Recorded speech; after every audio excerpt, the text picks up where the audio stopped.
नमस्कार बच्चों, आप सबका स्वागत है मेरे यादव मैडम क्लासेस में। बच्चों, कल हमने कक्षा चौथी के अध्याय 2 का ग्रीड के बारे में पढ़ा था, ग्रीड के सवालों को समझा था। आज हम उसी से आगे बढ़ेंगे। ये हमारे संख्याओं की एक और गतिविधि दी गई है, जिसमें हमें अपना दिमाग का उपयोग कर कर इन संख्याओं को बनाना है। जैसे उदाहरण के रूप में दिया है 50 ऋण 25। 50 में 25 घटाओगे तो 25 आएगा। वैसे 25 में 10 घटाएंगे तो 35 आएगा। अब ये 25 और 35 में बड़ा कौन है और छोटा कौन है?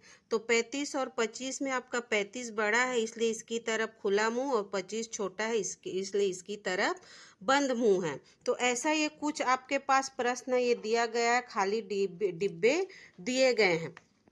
तो इन खाली डिब्बों का मदद करके आप जो हमारा एक हिंट दिया गया है, जैसे इसमें 48 दिया गया है। अब हमको इसमें एक ऐसी संख्या बनानी है जिसमें यहाँ का उत्तर जो आएगा वो 48 से छोटा होना चाहिए। तो हमको सिर्फ उत्तर दिया है, तो इन दोनों में हमको प्रश्न खुद बनाना है। जैसा पहले भी हमने सीखा है कि उत्तर दिया रहता है, प्रश्न हमको बनाना है। तो सबसे पहले हम चिन्ह देखते हैं, ये हमारा घटाना। तो इसमें हम ऐसा सवाल बनाएंगे ऊपर और नीचे में कि हमारा उत्तर कितना आना चाहिए, 48। तो हम सबसे पहले देखते हैं इकाई को। इकाई हमें हमारे क्या है, 8।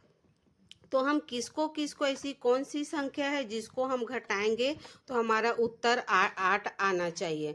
तो हम देख सकते हैं, जैसे यहाँ पे हम 9 लिखेंगे, सिंपल संख्याओं को लेकर जाते हैं।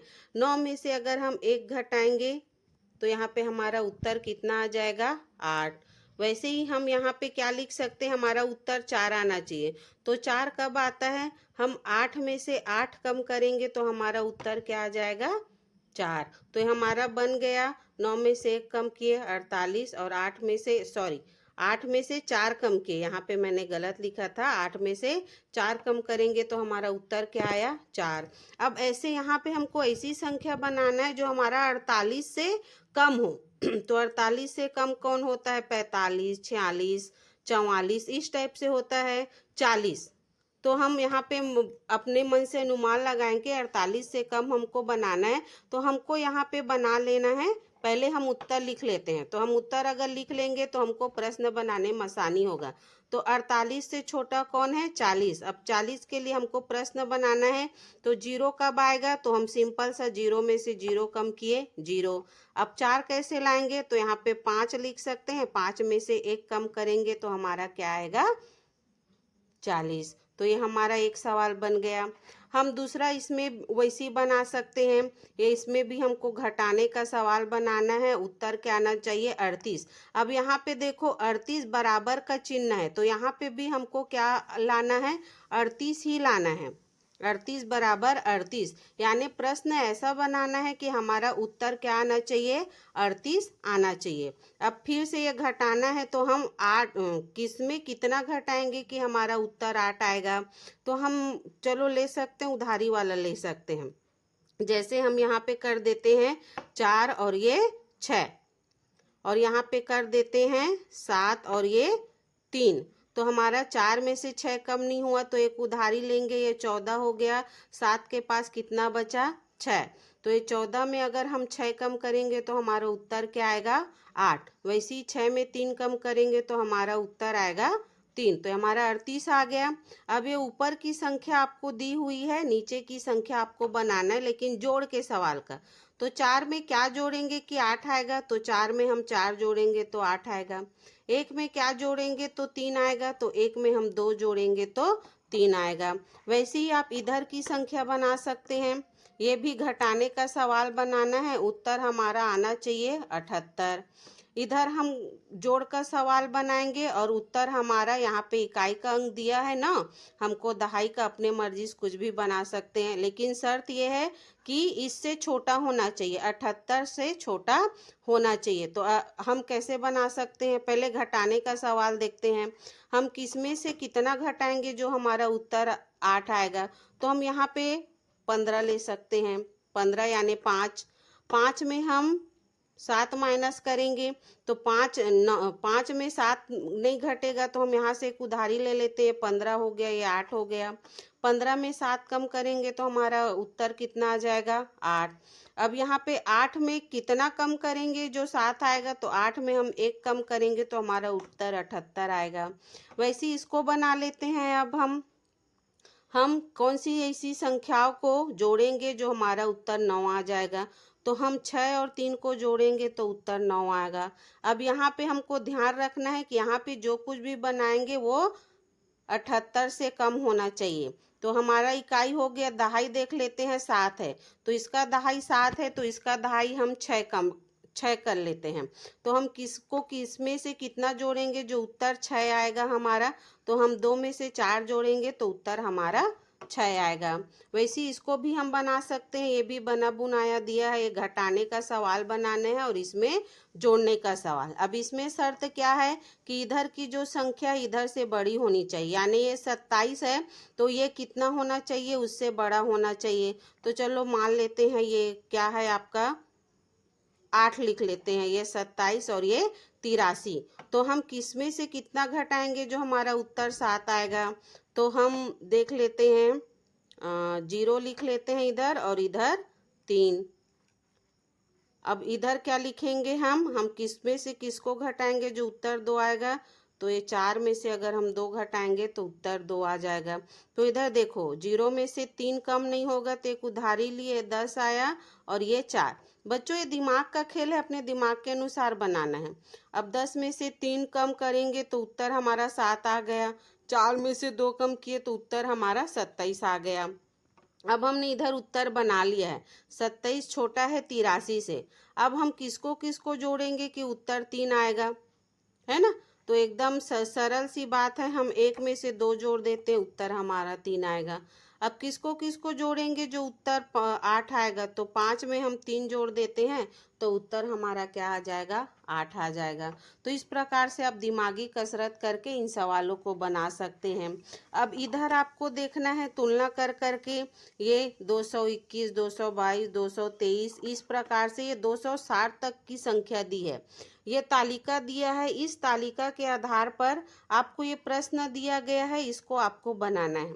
तो जैसे 231 और 221 से कितनी अधिक है, तो ये आपका 231 कहाँ है, पहले पे ये देख लेते हैं, और 221, तो ये 231 221 से कितना अधिक है, तो हमारा सैकड़ा सैकड़ा तो 200 है, 31 और 21 के बीच में कितना अंतर है, तो 1 2 3 4 5 6 7 8 9 10, कितने का अंतर है, 10। तो हमारा 31 जो है 231 221 से 10 अधिक है।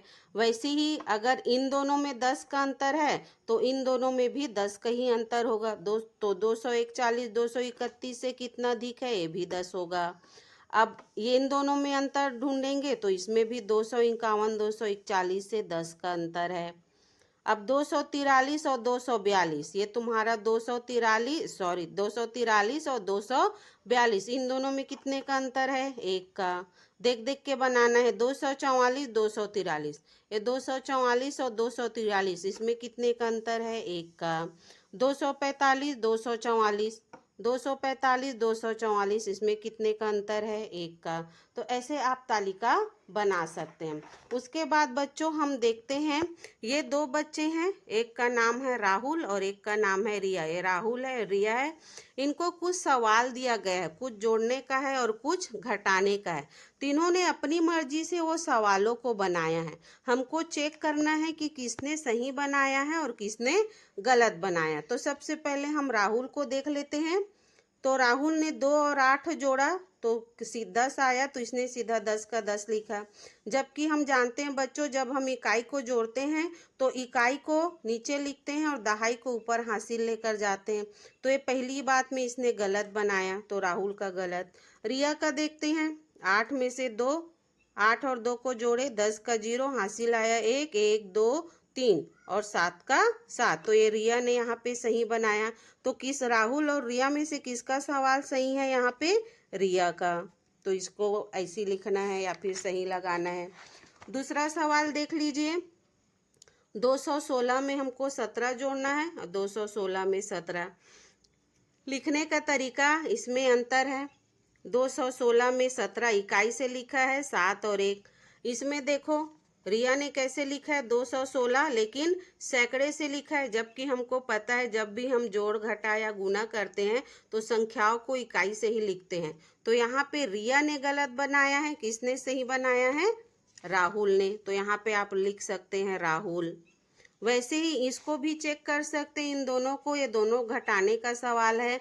अब 762 में 176, 762 में 176। पहले राहुल का देख लेते हैं। राहुल 6 में से हमारा 2 में से 6 नहीं कम होगा, तो हमको क्या लेना पड़ेगा? एक उधारी है 12। एक कितना बचा? 5। 12 में से 6 कम करेंगे तो 6 आया। अब ये 5 में से 8 कम नहीं होगा तो हम एक उधारी लेंगे, ये 15 और ये 6। 15 में से 7 कम करेंगे, 8 आया, और 6 में से 1 कम कर किए तो ये 5 आया। मतलब ये वाला सवाल सही है। इसमें देखते हैं, ये 2 में से 6 कम नहीं होगा, एक उधारी लेंगे 12, यहाँ पे 5 बचा। 12 में 6 कम करेंगे तो यहाँ पे 6 आना था, जबकि रिया ने 4 लिखा है। इसका मतलब रिया ने गलत बनाया है। किसने सही बनाया है? राहुल ने। ऐसे इन दोनों में कंपेयर करेंगे बच्चों, और आप खुद लिखेंगे, इसको मैं नहीं बताऊंगी, आप लोग के लिए होमवर्क है। उसके बाद बच्चों ये हमारा कुछ एक और सारणी दिया गया है, इसको देखना है और उसके बारे में यहाँ पे दिया गया है और उससे प्रश्न भी बनाया गया है। तो जैसे एक भैंस की कीमत 5000 है, यहाँ पे भैंस है, गाय है, बकरी है। भैंस की कीमत 5000, गाय है 3000 का और बकरी है 1000 का। अब चित्र को देखो और इन प्रश्नों को बनाओ। तो हमको सबसे पहले ये हमको सारणी भर लेनी है। ये हमारा भैंस कितने हजार का? 5000 का। गाय की कीमत कितनी है?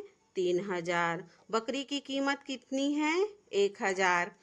यहाँ पे बकरी 1000 हो गया, भैंस 5000। ये भी भैंस है तो ये भी क्या हो जाएगा? 5000। ये बकरी हमारा कितना है? फिर से 1000। ये गाय है तो ये 3000 होगा, ये भी गाय है तो 3000। अब हमको इधर से और इधर से हमको जोड़ना है, तो 5, 5, 3, 8 और 1000, ये 9000। पहली सारणी इधर से 9000, इधर 5, 5, 10 और 1 11000। इसको आप पहले बना लेंगे तो इधर का प्रश्न फिर आप आसानी से भर पाएंगे। और ये 3, 3, 6 और 1 7000। अब इधर से अगर हम सारणी को भरेंगे तो ये भैंस 5000, बकरी 1000, 1000, 5, 6 और ये 7, ये क्या आ जाएगा यहाँ पे? 7000। 3000, 5, 3, 8000, 8 और 2 11000। 1000 और 5 6000, 6, 7, 8 9000। ये हमने ये भर लिया बच्चों। अब हम इसकी सहायता से एक एक करके प्रश्न को समझेंगे। सबसे पहला प्रश्न है, प्रत्येक पंक्ति में बने जानवरों की कीमत जोड़कर खाली डिब्बों में लिखो। तो ये हमने सबका कीमत जोड़ लिया और हमने पूरा खाली डिब्बों, इधर से भी खड़ा भी हमने जोड़ लिया और आड़ा भी हमने जोड़ लिया। प्रत्येक स्तंभ के नीचे जानवरों की कुल कीमत लिखो। तो हमने सभी जानवरों का कुल कीमत लिख दिया है। 2 गाय और 2 बकरी की कुल कीमत बताओ। अब ये 2 गाय और 2 बकरी, एक गाय 3000 तो 2 गाय 3, 3, 6000 और एक बकरी 1000 तो 2 बकरी 2000। तो हमारा क्या आ जाएगा? 6000 धन 2000 बराबर कितना हजार हो जाएगा? 8000। तो यहाँ पे 2 गाय और 2 बकरी की कुल कीमत 8000 होगा। चौथा प्रश्न देखो, एक भैंस, एक गाय और 3 बकरियों की कुल कीमत बताओ। तो बच्चों हमारा एक भैंस की कीमत कितनी है? यहाँ पे हम रफली देख लेते हैं, 5000। एक गाय की कीमत है आपका ये 3000। उसके बाद 3 बकरियां, एक बकरी 1000 तो 3 बकरी कितना होगा? 1000, 2000 और ये 3000। तो कुल कितना होगा ये? तो 5, 3, 8, 9, 10, 11। तो यहाँ पे क्या आ जाएगा? एक भैंस, एक गाय और 3 बकरी की कीमत कुल 11000। इसको आपको लिख के बताना है भाई, बनाना है। एक भैंस एक भैंस, एक गाय और 3 बकरियों की कुल कीमत 11,000 होगा। वैसी एक भैंस की कीमत से कितनी बकरियां खरीदी जा सकती है? तो बच्चों एक भैंस का 5,000 है। अगर 5,000 देकर हम कितना बकरी खरीदेंगे? तो एक बकरी 1,000 है, तो 5,000 देंगे तो कितना आएगा? तो 1,000 में एक बकरी, 2,000 में 2 बकरी, ऐसे ही 3,000 में 3 बकरी, 4,000 में 4 बकरी, 5,000 में कितना आ जाएगा हमारा? 5 बकरी। तो हम एक भैंस की कीमत से 5 बकरी खरीद सकते हैं। कितना बकरी? 5 बकरी खरीद सकते हैं। वैसे ही आपका ये है, सैलू ने एक गाय, एक भैंस तथा एक बकरी खरीदी। उसके बाद भी उसके पास इतने रुपए थे कि वह एक बकरी और खरीद सकता है। बताओ उसके पास कुल कितने रुपए थे? तो बच्चों एक गाय, एक भैंस तथा एक बकरी खरीदी। तो एक गाय कितना हो गया? 3,000। एक भैंस कितना हो गया? 5,000। उसके बाद एक बकरी और खरीदा, ये 1,000। इसके बाद भी उसके पास इतने रुपए थे कि वह एक बकरी और खरीद सकता है। तो एक बकरी की कीमत कितनी? हमारा 1,000। तो इतना खर्चा करने के बाद भी उसके पास इतना था कि वो एक बकरी और खरीद सकता था, मतलब उसके पास 1,000 रुपए और था। तो बताओ उसके पास कुल कितना है? तो कुल कितना हो जाएगा? 0 0 0 5 3 8 9 1 10। तो उसके पास कितना रुपए है? इकाई, दहाई, सैकड़ा, हजार, 10,000, यानी उसके पास 10,000 रुपए थे। ये आपको ऐसे हल करके मौखिक रूप से आपको लिखते जाना है। तो बच्चों ये है आज का आपका मौखिक सवाल का वीडियो। आप लोग को पसंद आया होगा तो प्लीज़ चैनल को सब्सक्राइब कीजिए और लाइक कीजिए।